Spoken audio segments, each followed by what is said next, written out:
Tim Petrowich for Dateline Marion, and we're here with now retired Marion head football coach Kerry Martin. And Coach, you said all throughout the last few years of your coaching career here that you would know when the time was right. Yeah.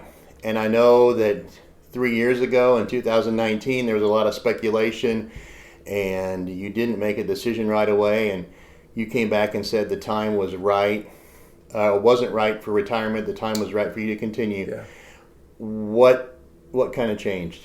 I don't really know. I think I retired from teaching in the spring of 2020 when the COVID outbreak hit, and 2019 was thinking my last coaching season, and I was kind of unsettled as that season ended. I was kind of torn between giving up teaching and coaching at the same time, and maybe trying to keep the coaching part. And I was watching the championship games in November of 2019, and I just felt the desire to continue or make one more push, and so I made the decision to come back. I made that decision in December of 2019, and I'm glad I did. I coached 3 additional seasons, and I have some closure now I didn't have then. Why that is, I'm not exactly sure. Had some things happen in my life that have changed things. I've added some grandchildren and had some situations occur in my life that I think have changed my perspective maybe a little bit. But I think also we made a good run in 2021, and that was exciting and something I wanted to do. I hadn't done in a while, as our program hadn't, and I feel a lot of closure. I just have this feeling that the time is right, and so I began to feel that way even in the last off season. Tim, I wanted a normal off season, and I hadn't had one in a long time because of COVID, and I got that last year. And one of the things I realized in the midst of that off season was it seemed very long to me. No longer a teacher, and the off season was long, and the summer seemed long. And I think when you start to have those feelings, that's a pretty good indication that maybe things have changed. I love the season. I love the game planning. I love the kids I coach, and I love the men I work with. But there are things that this job needs done that I don't look forward to doing maybe the way I once did. And I want to leave the game still coaching at what I hope is a high level, still coaching when I think I'm still doing good for the program. But it's kind of nice to go out on your own terms. This profession's tough. Yeah. It doesn't always allow a person to coach as long as I have and step aside when they're ready.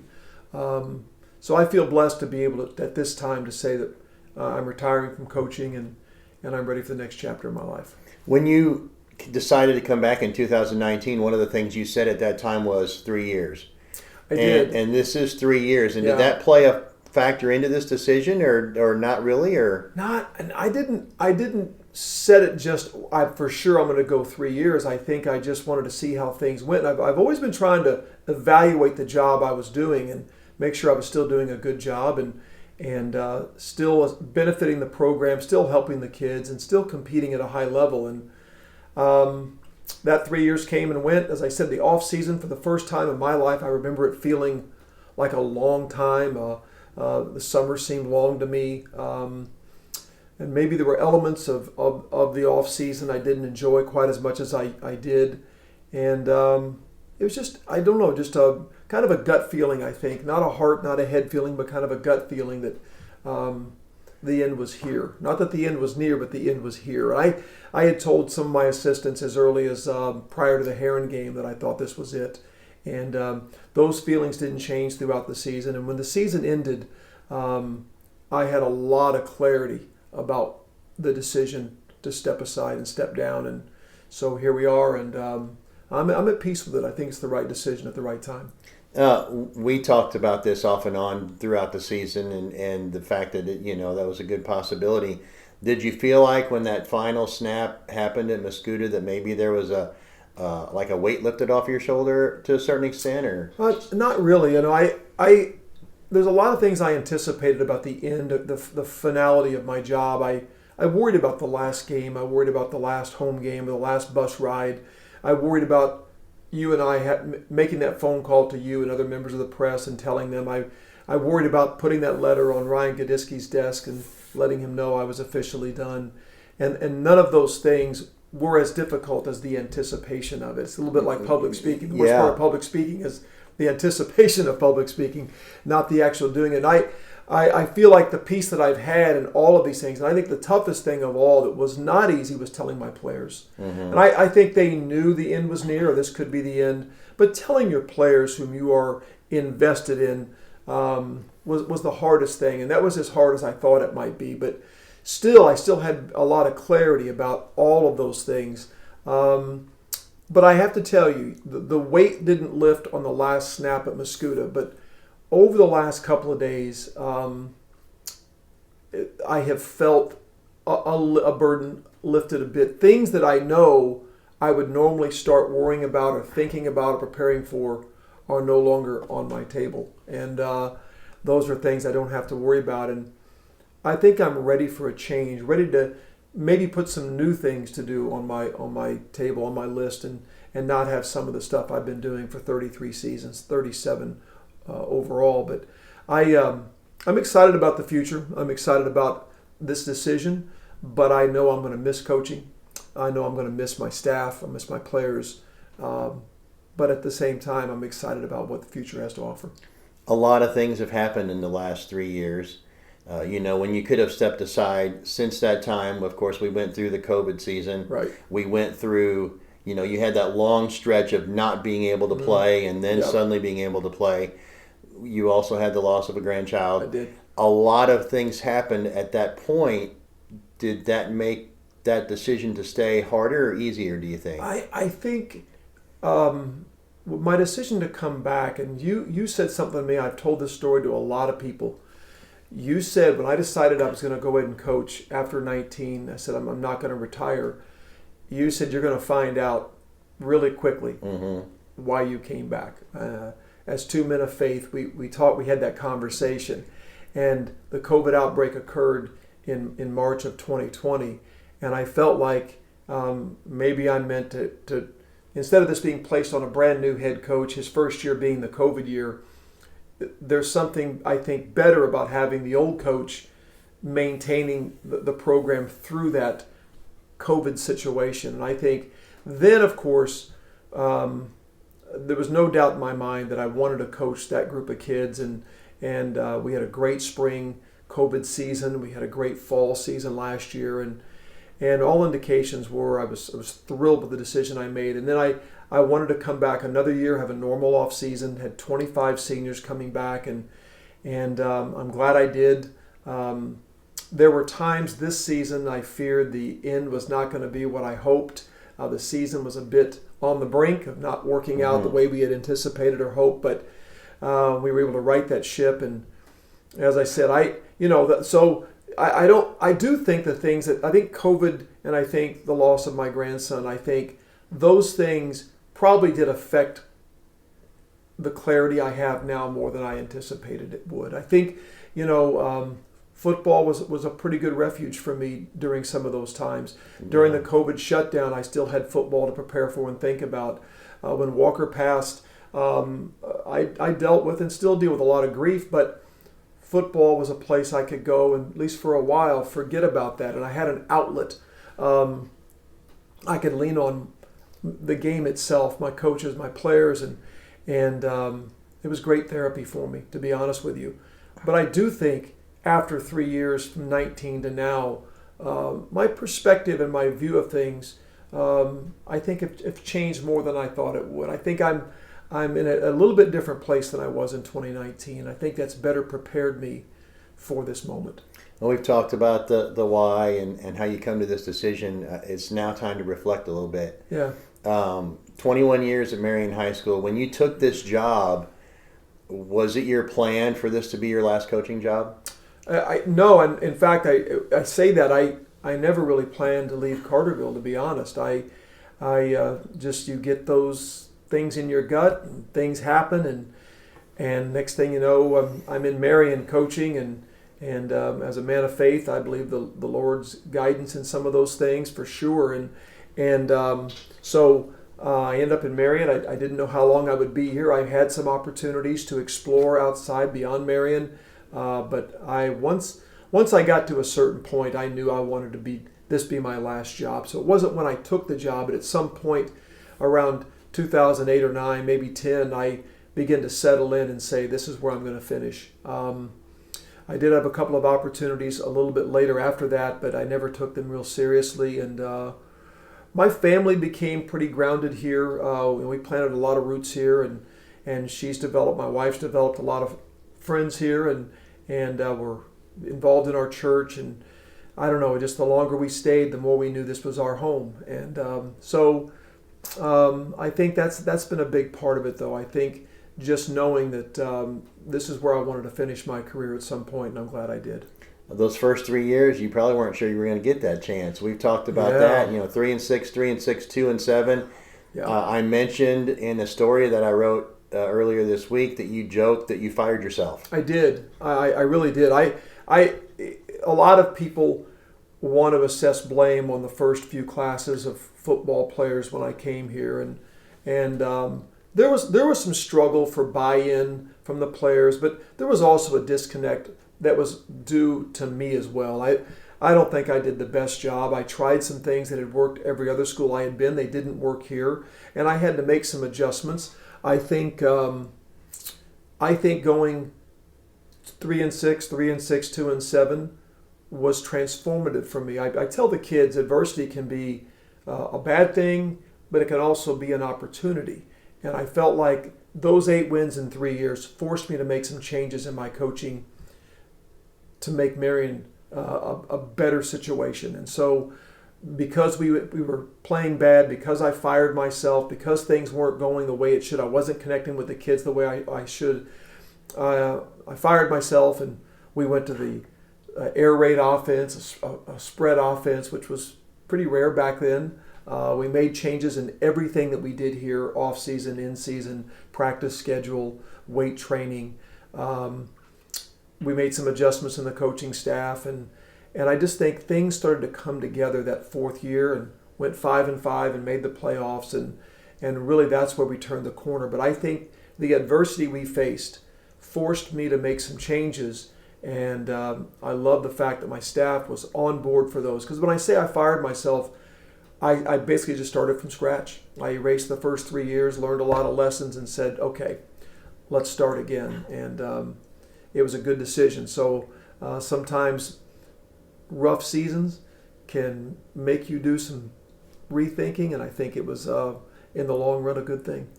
2 years removed from that 2-7 season, the Wildcats set a school record for wins, made it to the quarterfinal for the second time in program history. I remember after the Triad win in the second round, I remember the excitement around the town because the football team was practicing in mid-November, and it was just like a different feeling in the community. Think back to that. Yeah. Oh my gosh. And it was, I think it was even sweeter because of what had happened the first 3 years. I mean, I went 3 years without a playoff appearance, really 3 years without even being close to the playoffs, and I was getting asked to speak on playoff pairing shows because I wasn't in, which is a nice thing. They want you to speak, but they're also asking you because your team didn't do very good. So, but I think I really cherished that success of the 2006 team, even the 2005 playoff team. I just appreciated it.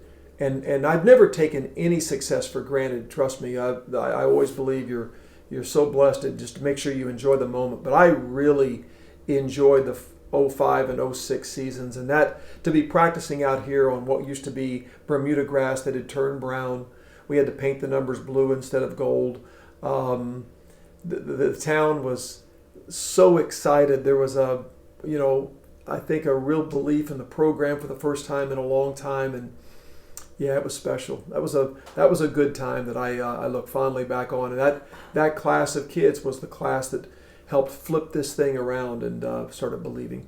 The next year, 2007, not only did you get to play a home quarterfinal game, which had never happened before, right, but you won that game and made it to the semifinals. And do you ever think what would have happened if we hadn't played Metamora those 2 years? Yeah. Oh, well, yeah, of course. And at some point in Class 5A, you're going to meet something or someone. Mm-hmm. You're going to meet that program, and it could be a Morris or a Sacred Heart or a whoever. And at that time, it was a Metamora. But it's one thing to get beat by a private school because the complaints come in. It's a different set of rules, But we got beat by a public school, and they got beat pretty bad in '06 and not quite as bad in '07. But we got beat to a premier football program that just was a bigger hurdle than we could overcome. But and '07 was a surprise. We lost a lot of good players in '06. Yeah. I mean, a lot. Offensive players, defensive players, lost special teams guys, and to bounce back and go to the semis in '07 was a bit of a surprise. We had some good pieces back, but we had a lot of new faces on that team, guys that played backup roles but didn't start, and so that was a special season because it kind of came out of nowhere. We were 3-2 at one time and playing at home against Althoff, a team we had never beaten, and we beat them 50-46 at home in one of the greatest games I've ever coached in, and got on a winning streak and hit the playoffs running. And by the time we got to that quarterfinal game at home against Charleston, we were a completely different football team than we were week 5 against Mount Vernon. So there's a lot of, as I said, and one of the things I'm going to enjoy about retirement is I don't reflect very much because I always feel like reflection on past seasons will harm the next season if I live on what happened in the past. You don't have to worry about that. I don't have to worry about it. I'm so excited to look back at some highlight films and some old game film and really sit and enjoy some of the past players I've coached. I'm sure I'll remember a lot of it. A lot of it I've kind of forgotten. It'd be nice to hear it and see it again. So I'm excited about that chance to kind of reflect back. That 2005 team that made the playoffs started a run that has gone into Marion football lore. Yeah. 17 consecutive playoff seasons, something that the school hadn't had 17 seasons in the playoffs combined before that. I know that's the place where every coach wants to get their program, that you're in the playoffs consistently. Was that part of the long-term goal? Is that something that you thought would ever happen? Were you ever concerned about ending that streak? Yeah, I mean, at some point, the streak becomes a thing, and people want to talk about that thing.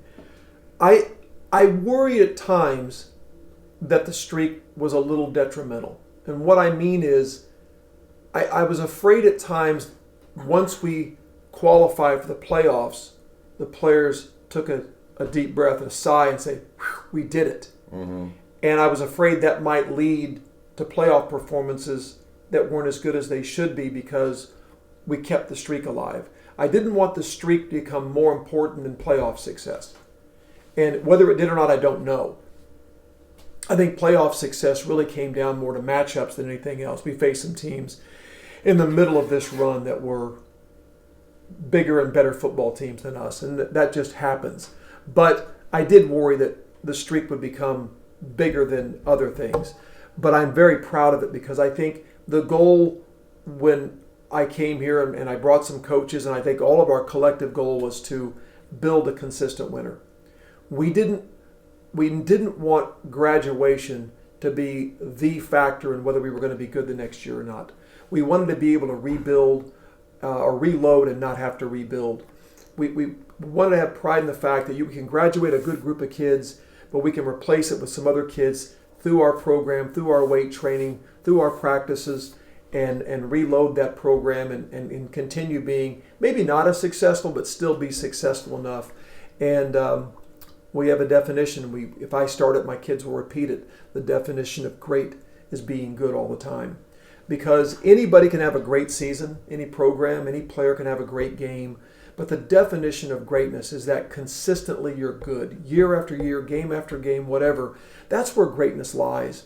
And so I like to think that we're at a special place. But again, it's the accumulation of a lot of hard work, great assistant coaches, and a supportive administration, good players that bought in, so many factors, parents that were supportive and trusting of us. But I think we're pretty proud of it. Yes, it's a cool thing, and again, another thing I look forward to kind of reflecting back on.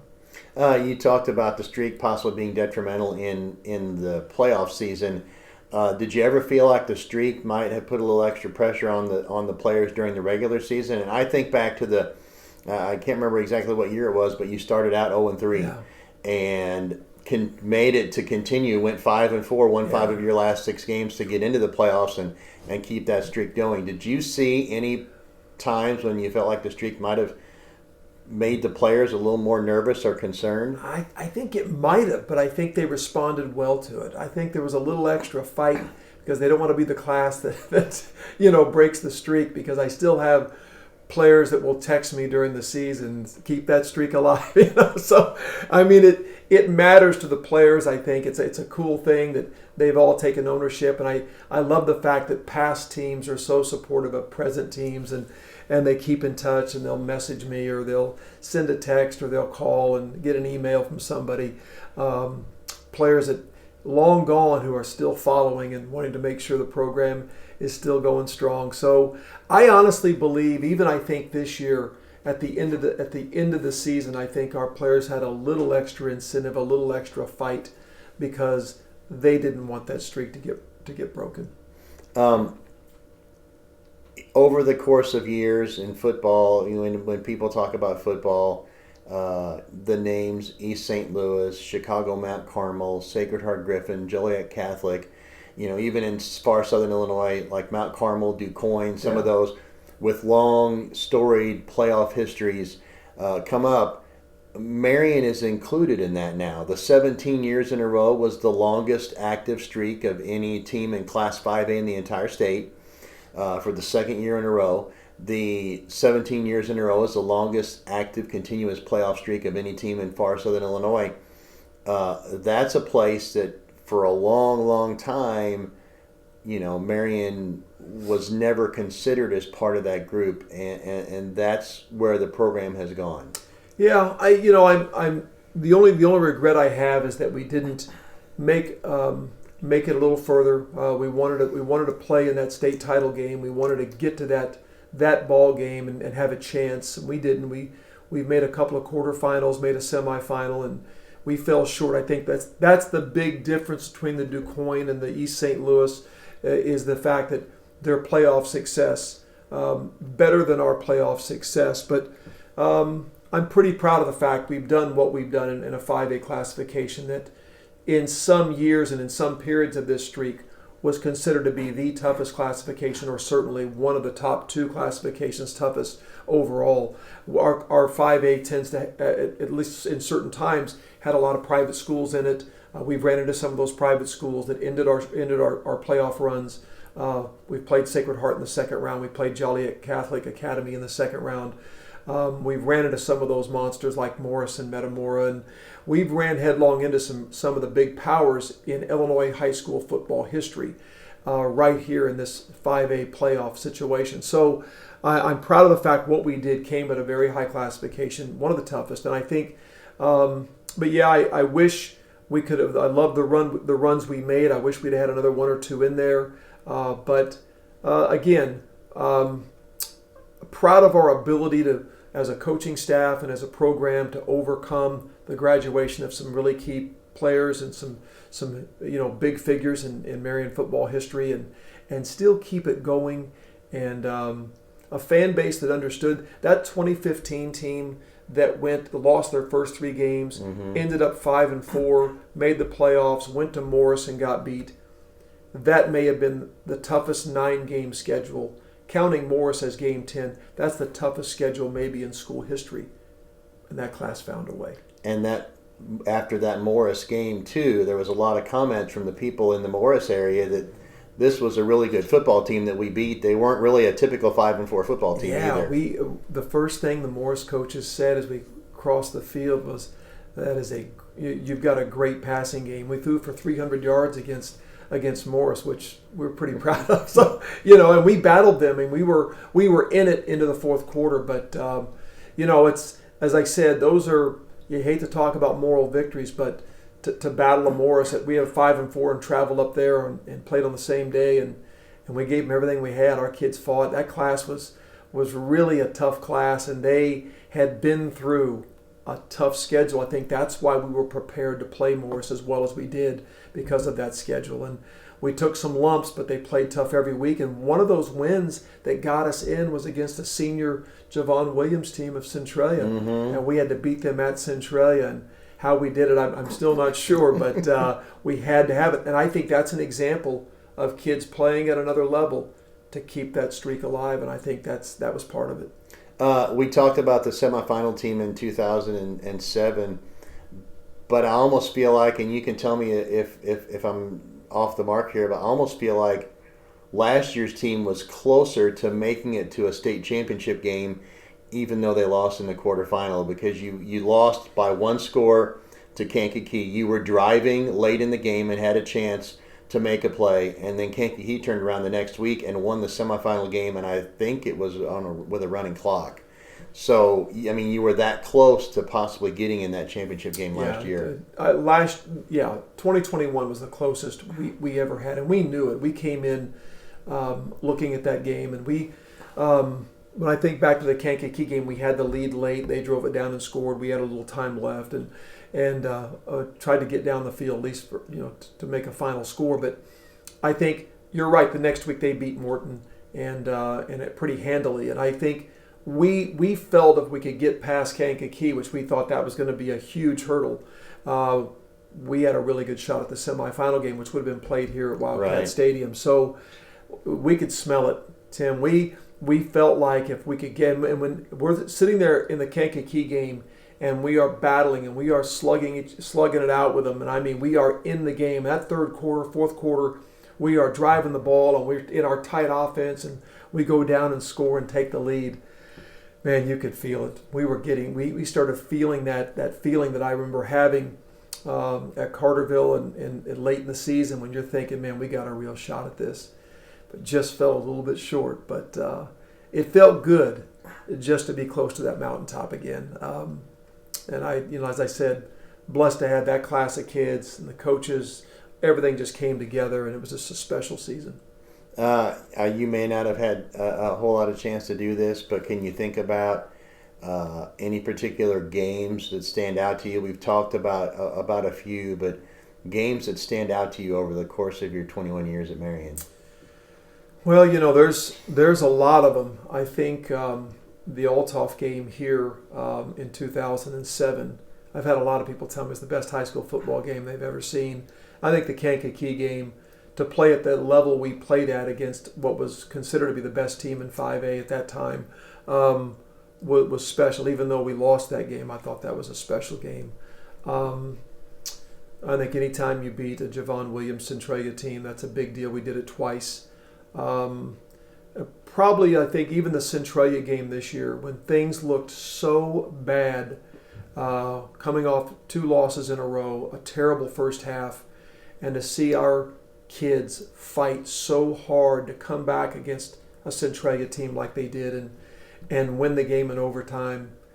That's the my last season, but that will be a game I'll always remember. That was a really special game. And we've had some pink out games here that I thought we beat Cahokia one year in a pink out game late on a touchdown. The home win against Rochelle, first game of the year, hottest game I ever coached in. First game of the year, early August 2018. We score on a last-second pass from Boston Ziegler to Dylan Cannell. That was a great game. And then my grandson was born that very same day. Yeah. As that game ended, my daughter left the field. Her water broke. So much excitement, I guess. But yeah. Those there's lots of them. But there's special connections to a lot of those games. But some of them are things I don't think fans would completely understand. Maybe some turmoil we were facing that we had to overcome kind of behind the scenes. But there's a lot of them. And I look forward to being able to reflect back more on some of those and watch some of those films again. You thought that game was hotter than the one at Hayward County, Kentucky? I did. Tennessee? I did. Haywood may have been more humid, but I thought the game here with the sun, I watched both teams just melting on the field. It's like a war of attrition. Haywood was another great football game. Yeah. We traveled to Tennessee, just outside of Memphis, and And man, it was humid there, I'm telling you. But yeah, so a lot of great stories, a lot of great memories, and I love to sit down with my staff. We on occasion will reflect back on a few of them, but I'll have a little more time to do that now than I have lately. So. What about players? I mean, I know there's a long list of really good players that have played. You had Matt Brown, who actually signed a short-term contract with the Green Bay Packers. You've had, most recently Vincent Newsom, who's over at SIU, and you've had a lot of good players, even players who are connected to your family. Yeah, my son-in-law Dustin Borum is still the leader in tackles in a single season. His brother Derek Borum put up unbelievable numbers on offense and defense. Micah Markley was a Mr. Do-It-All, never left the field. Mason Gooch kind of brought a little bit of that back last year. I've coached some really outstanding players, and some of the players that I remember most were players that maybe were not the most talented player, but kind of came out of nowhere and did something special for our program.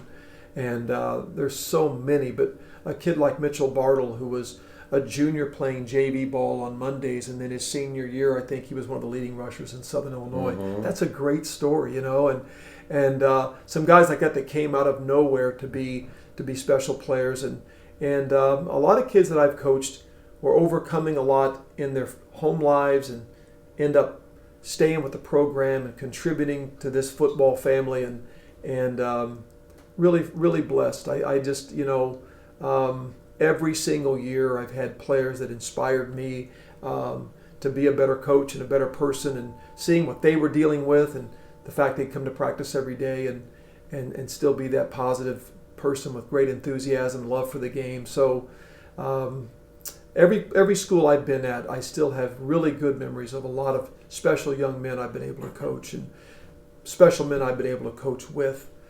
Great families I've had the privilege of coaching their kids and was entrusted their kids into our program. So it's been a good run. It's been a lot of blessings, and part of the reason, as I said, a lot of people in this profession don't get to leave. When they want to leave, this profession can be tough. There's an ugly side to it, as most people can watch the news and find out. But I've been fortunate, and you got to know when it's time. And I told you, I've got that feeling in my gut. It's time to step aside, and we've got a great future for Marion football coming. We've got some great returning players, and we've got a JV team that was 10-2 overall this year. And I look forward to watching this coaching staff and whoever becomes the head coach taking that team and doing something really special with it. That was one of the questions I had. Are you going to be in the stands when the Wildcats play? Or is that something that you're looking forward to, or maybe not right away? Or? Yeah, we'll have to wait and see what kind of state of mind I'm in the fall. So, I hope to still have a connection to the program in some way. I hope to be able to come and watch the Wildcats. I don't know how hard that will be until the fall rolls around. I get the feeling I'm going to be in a great place, and I'll be able to do that because by then I think I'll have had several months to live the retirement life. But I'll never be too far away as long as my guys are still either head coaching this program or assisting the program. I'm sure I'll still have connections to it. And I've got a lot of players that I coached the last couple of years that will be coming back. A kid like Jordan Beverly and Patrick Walker and others that I look forward to watching them in their senior year, and some young players coming up that I was a little bit itching to coach, but decided it was time. But I think they're going to be really special. It's going to be a lot of good things coming from Marion football. Well, I'll take some pressure off you, but I'll put you on the spot at the same time, okay? Aside from this interview, what's the thing you'll miss the most? I think just the interaction with the players and the assistant coaches. They're more than just the guys that coach with me. A lot of us are very close, who've been together a long time. We're close friends, and we share a lot, not only football-wise, but life-wise and kid-wise. And we've watched each other have babies and raise kids, and there's a lot of connections there beyond the game, and just interacting with the players every day and building a culture and working with the kids and game planning and all those things that go into it. I'll miss those things a lot. But again, it's at some point that needs to come to an end, and the changing of the guard a bit. But I know there's a lot of this I'm going to miss, and I think over time it'll get better. But the first year might be a little rough. Well, this has been fun. Yeah. This has really been fun. Yeah. And I guess I probably won't miss this, but I'll miss this with Kerry Martin. Yeah. Because he won't be there. But well, thank you, and you've been amazing to work with. I look forward to this every single week, every single year. This is one of the best parts of my week, is getting to talk to you about the game and the kids and the coaches, and it's been an honor and a privilege. Man, it's almost a shame that some of the stuff we do off camera doesn't get on too. The outtakes would be classic. Yeah. Well, we do need to make sure everybody knows. First of all, I guess Coach Turner is going to miss us now. Yes, he is. Yeah, Yes, because he used to watch every week. But the second thing is, we did this since, I think I posted, the original one was back in 2011. Yeah. One take every time. One take every time. No matter if we had phones ringing, flies bothering us. Yes. It didn't matter. We did it like a couple of pros, right? So pressure's on the next guy who sits in this chair. That's exactly right. One take. One take. That's all we get. That's all we get. Don't have time for anything else. That's it. All right. This is now retired Marion head football coach Kerry Martin. Thank you for spending time with me today and every time we've done this. Yep. For Dateline Marion, I'm Tim Petrowich.